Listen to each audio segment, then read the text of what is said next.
Hey everyone, there's a perception that combat sometimes can be too easy for player characters in Savage Worlds. Why? Well, they're wild cards. They have a wild die, they each get an initiative card, they've got bennies, there's a lot going for them, and that's as to be expected. They're the heroes, right? But there's things that a game master can do to make them challenging and to maybe help his side win a little bit.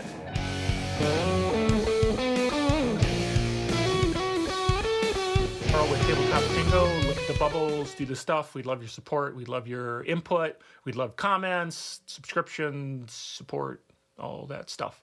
So what do I want to talk about tonight? I wanted to talk about making GM side of the combat more effective, more deadly, make the players really work for it. And if you've got ideas after you listen to the video or watch the video, put them down in the comments, because then we can all learn together about things that you've tried, things that you do to make your combat more effective. Now, I've also done a video about making encounters, building challenging encounters, and some of this material is a little bit related to that, and that video would be really worthwhile watching as well, I think, because there may be some overlap, but it would be a good watch as well.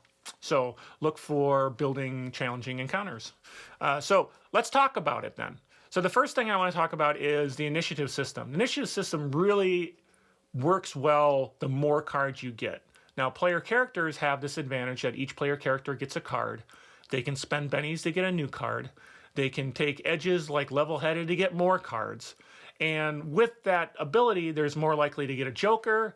They're more likely to have at least somebody early in the order who can set up success through tests or set up success through attacking or whatever.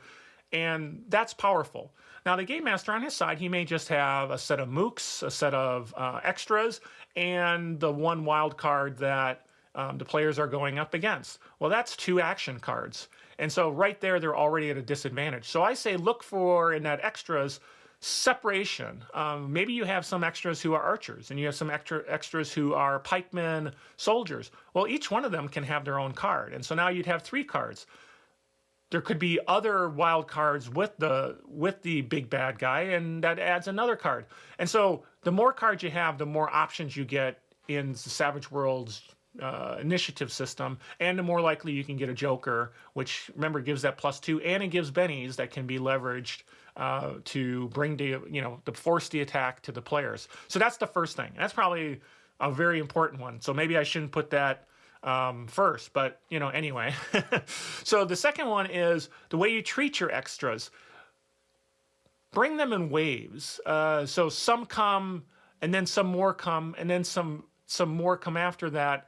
And the reason for that is it keeps the players from being able to take advantage of all of the most powerful things they can do. For example, area effect powers. If you bring all your extras in one big glob trying to attack the players as a group, they can drop that medium burst template on top of them, destroy them, use a grenade, use a blast, use a whatever power that they can do to really just quickly rip through those simple extras who, remember, one hit and they're down. So try to avoid that. Keep them separated, keep them far apart, except for when you're doing the gang up bonus and they're all pounding in a melee on one person. Sure, you want the gang up bonus, but otherwise, keep them spread out. Bring them together as they need to. It doesn't work well in some cases to do that. It all depends on the tactics you want to use, but in the end, be careful that the players do have the ability to use frenzy. They do have the ability to take advantage of all the things a wild card can take advantage of, area effect powers, for example, and all that kind of stuff. So keep that in mind. With that, kind of the flip side of that is you use the rules, right? Remember, your guys can use the same rules. You can use wild attack, gang up bonus. Who says an extra can have a shield to get the benefits of a shield? Why it's not just your head warrior. Suddenly now their parry's affected, their cover's effective, and it makes them just that much tighter. Take advantage of things like called shots, aiming, all those sorts of things that you can take advantage of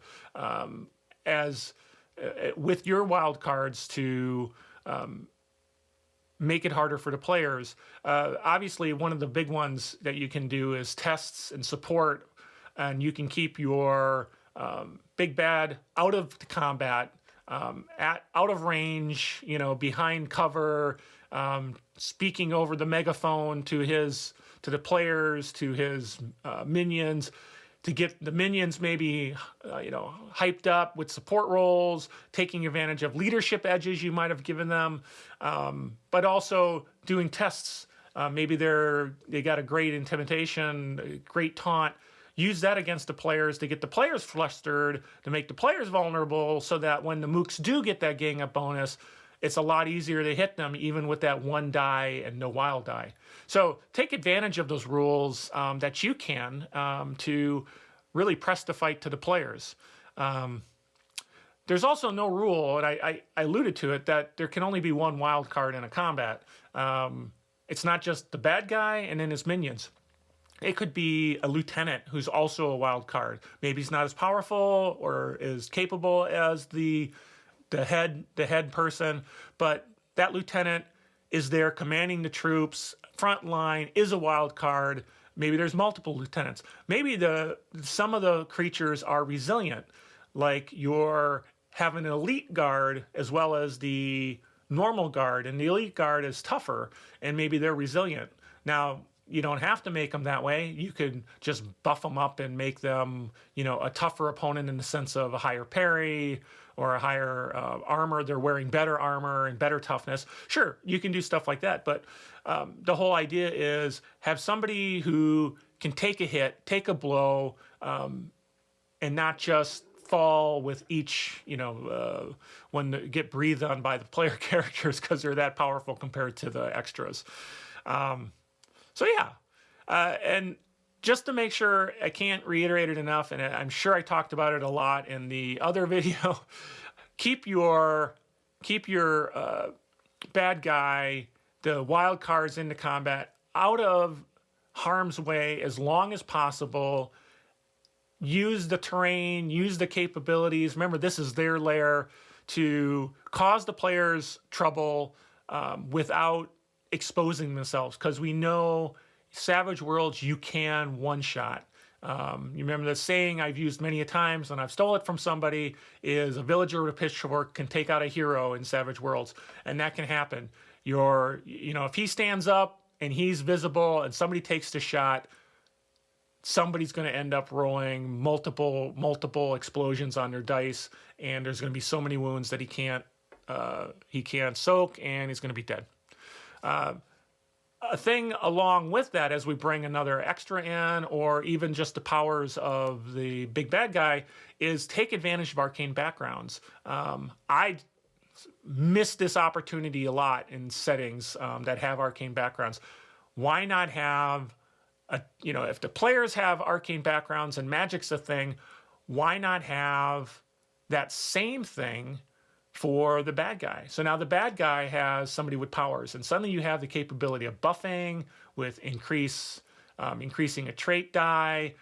You have the ability to cause trouble for the players, slow them down with things like entangle.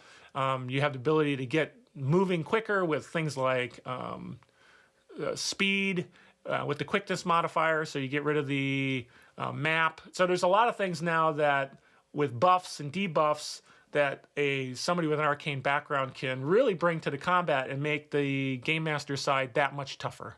And so that's pretty cool. And as I mentioned, they got home field advantage. Set the stage up where your extras are more capable. The classic thing like the hallway with murder holes and stuff like that. Now the extras have heavy cover. The players are being, what's the term, kind of funneled in, single file. There's gang up bonuses. There's all the sorts of things that really make it tough for the player characters to effectively launch an attack against these extras. So the extras are more protected. Leverage the terrain, leverage the lair, that sort of thing. So what did we talk about? Action cards, the action economy, big deal. Waves of extras, avoid the take them all out with one area effect blast kind of thing. Take advantage of the rules. Obviously, you've got bad guys a wild card. Maybe he's got a lieutenant who's also a wild card, and they can take advantage of all those same rules. Don't forget about those tests. Don't forget about support. Don't forget about leadership edges for the bad guy to help with his minions and making them stronger, better, tougher.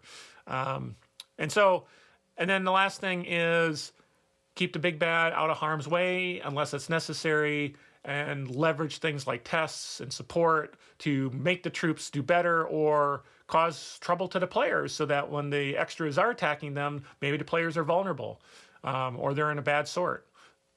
Absolutely. And then arcane backgrounds, lots of buffs, lots of debuffs, lots of things you can do if there's somebody there with an arcane background helping the bad guys out. So anyway, this was Carl with Tabletop Tango. Look at the bubbles, do the stuff. Love your support. And catch our podcasts, Eric, myself, and James, who's a professional DM. We talk about general gaming topics. Savage Worlds obviously kind of flows in there, but it's more about general advice to game masters and players, and that's Mastering the RPG. And you can find that at masteringtherpg.com. So thanks again for watching, and we'll catch you next time. Bye.